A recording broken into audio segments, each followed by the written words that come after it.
So I went to go see American Ultra. It stars Jesse Eisenberg and Kristen Stewart, and it's directed by Nima. I'm gonna horribly mispronounce his last name, so it's just gonna be over here-ish. Yeah. He also brought us Project X, the crazy party movie, and this film, I don't normally mention this, but it's written by Max Landis, John Landis' son, and the writer of the fantastic found footage movie Chronicle. So this movie is a little, well, it's a little strange. The basic idea is the MKUltra program never actually got shut down, it just underwent various iterations. The previous iteration was focused on turning the MKUltra subjects into super soldiers. But when it got shut down, they sort of mind-wiped their one success and shoved them into a little town in West Virginia. That's Jesse Eisenberg's character.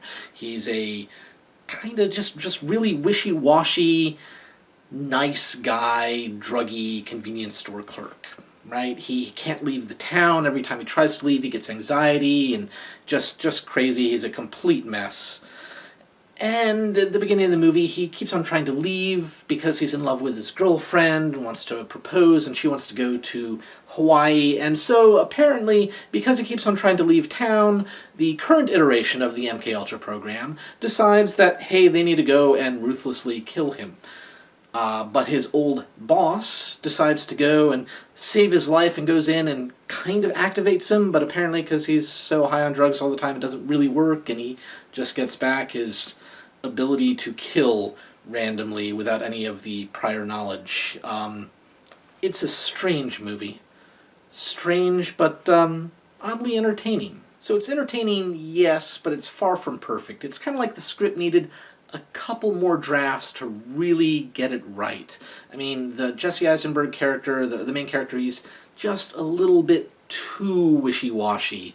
When a bad guy drops his gun, he's like, oh, hey, there's your gun, and they go to, it just, or someone yells, hey, stop, before throwing a grenade, and he just stops and turns around. He's just too passive for the majority of the movie, and that is part of the humor, is that he's so passive and yet immediately can just like do a 180 and straight up murder someone, right? And then he's like, oh my god, I didn't mean to. It's funny. That's the humor of his character, but it's a little bit too much. He's too passive when he is his normal self.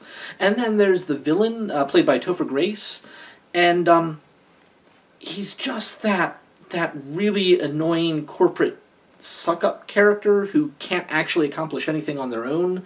They sort of steal credit from other people and sucks up perfectly to the boss, and then as soon as they're alone, immediately starts cursing out the underlings and acting all tough. And it works, and it's kind of funny, actually, but and you do want to see him get his comeuppance, but it's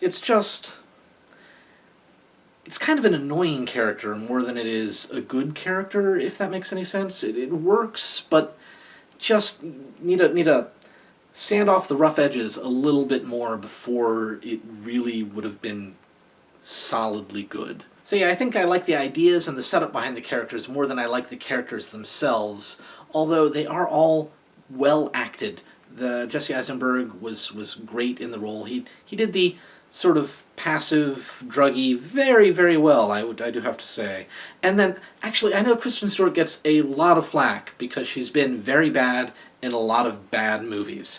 But I have had people vehemently defend her, saying, oh no, she was really great in this movie that I never saw, or really, really great in this movie that, of course, I also never saw. And I will say, I have finally seen a movie where she actually did a fantastic job. She was very good in this movie.